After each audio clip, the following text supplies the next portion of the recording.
জগন্নাথ মন্দিরের উদ্বোধনের দিন দীঘায় উপস্থিত থাকার বার্তা আগেই দিয়েছিলেন বিজেপির প্রাক্তন রাজ্য সভাপতি দিলীপ ঘোষ। আর সেইভাবেই দেখা গেল মুখ্যমন্ত্রী মমতা বন্দ্যোপাধ্যায়ের আমন্ত্রণে সাড়া দিয়ে এবার সস্ত্রীক সেখানে উপস্থিত হলেন দিলীপ ঘোষ। এমনকি মুখ্যমন্ত্রীর পাশে বসে তার সঙ্গে কথা বলতেও দেখা গেল দিলীপ ঘোষ ও তার স্ত্রীকে।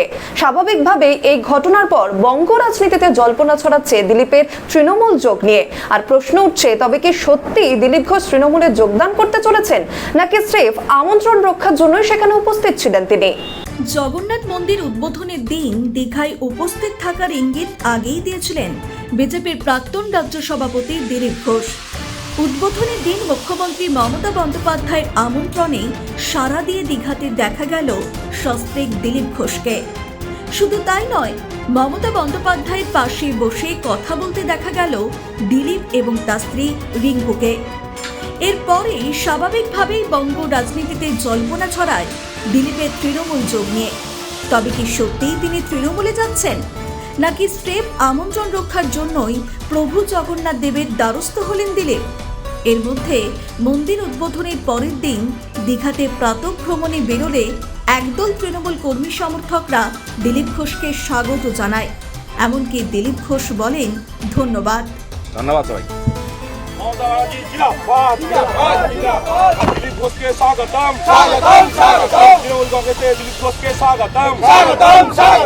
দিলীপ ঘোষ বঙ্গ রাজনীতিতে যিনি স্পষ্ট বক্তা হিসেবে পরিচিত।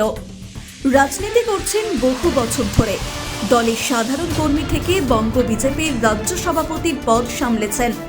অনেকে বলেন দিলীপ ঘোষ সংগঠন মজবুত করেছেন। এমনকি 2019-এর লোকসভায় বাংলাতে বিজেপির আসন বৃদ্ধি পাওয়া, 2021-এ বিধানসভা ভোটেও দলে তার ভূমিকা রয়েছে। কিন্তু গত লোকসভাতে তাকে হারতে হয়েছে। তারপরও দিলীপ ঘোষ রয়েছেন দিলীপ ঘোষেই। কিন্তু এখন তাকে ঘিরে প্রভূত জল্পনা। দীঘায় জগন্নাথ মন্দির উদ্বোধনের দিন সস্ত্রীক দিলীপ ঘোষ পৌঁছে যান দীঘাতে। মুখ্যমন্ত্রীর পাশে বসে কথা বলতে দেখা যায় তাকে। এখানেই প্রশ্ন ওঠে, মন্দির উদ্বোধনের আমন্ত্রণ পৌঁছে গিয়েছিল বিজেপির বহু নেতার কাছে, কিন্তু সেই আমন্ত্রণ রক্ষা করতে একমাত্র দেখা গেল দিলীপ ঘোষকেই। কেন? তবে কি বঙ্গ রাজনীতিতে নতুন কোনো বদল আসতে চলেছে? এর মধ্যে বৃহস্পতিবার সকালে প্রাতঃভ্রমণে বেরোতে একদল কর্মী সমর্থক স্লোগান দিতে থাকে। এমনকি তাকে স্বাগত জানায়। পাশাপাশি সেই স্লোগানে মমতা বন্দ্যোপাধ্যায়ের নামও উচ্চারিত হয়।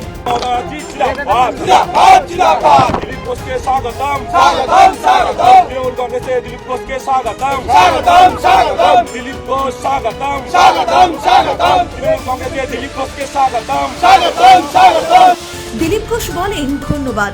তারপর সংবাদ মাধ্যমকে জানান, এই ঘটনা নিয়ে নানা রকম কথা উঠছে। আমি কেন ভগবানের কাছে এসেছি তাতে অনেকের কষ্ট হচ্ছে। তিনি বলেন, আমি ছোট থেকেই ভগবানের কাছে যাই। আমি দেখি না কে মন্দির তৈরি করেছে, আমি ভগবানকেই দেখি। ঠিকই বলেছেন দিলীপ ঘোষ, শুনুন। জয় জগন্নাথ। গতকাল দীঘায় জগন্নাথ মন্দির উদ্বোধন হয়েছে, আমরাও তার দর্শনের সুযোগ পেয়েছি।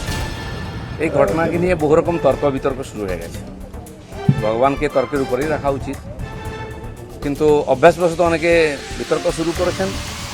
এবং মজার ব্যাপার, আমি কেন ভগবানের কাছে এসেছি তাতে অনেকের কষ্ট হয়েছে।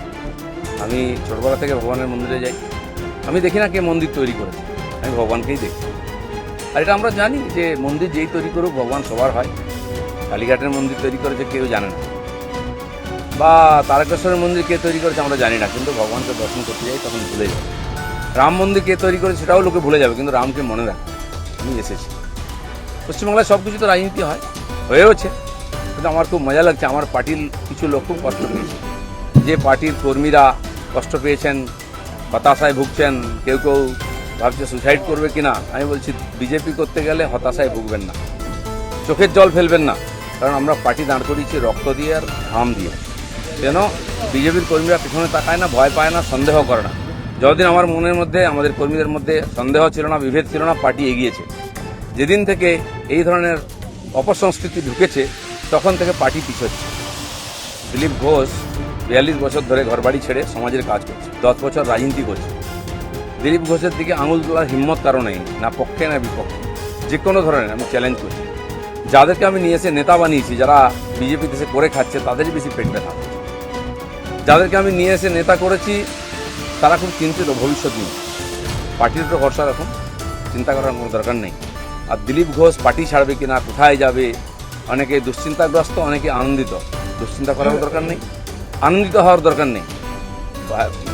দিলীপ ঘোষ দরকার হলে রাজনীতি ছাড়বে, কিন্তু পার্টি ছাড়বে না, বিজেপি ছাড়বে না, এটা পরিষ্কার বলে দিচ্ছি। কিছু লোক হয়তো চাইছেন আমি পার্টি ছাড়লে জায়গাটা খালি হবে, সুবিধা হবে। সেটা হওয়ার চান্স নেই, কারণ আমাদের কাছে মিশন পশ্চিমবাংলায় যতদিন না রাজনৈতিক পরিবর্তনের যে লড়াই চলবে। সমস্ত জল্পনার উত্তর দিয়ে দিলেন তিনি নিজেই। স্পষ্ট করে জানিয়ে দিলেন দিলীপ ঘোষ রাজনীতি ছাড়বেন, তবু বিজেপি ছাড়বেন না, পার্টি ছাড়বেন না। এই নিয়ে কারো দুশ্চিন্তা বা আনন্দ করার দরকার নেই। তবে অনেকেই বলছেন রাজনীতিতে সম্ভাবনার দ্বার সব সময় উন্মুক্ত থাকে, ফলে কি হতে পারে বা কি সম্ভাবনা তার উত্তর দেবে একমাত্র সময়। ব্যুরো রিপোর্ট, নিউজ বর্তমান।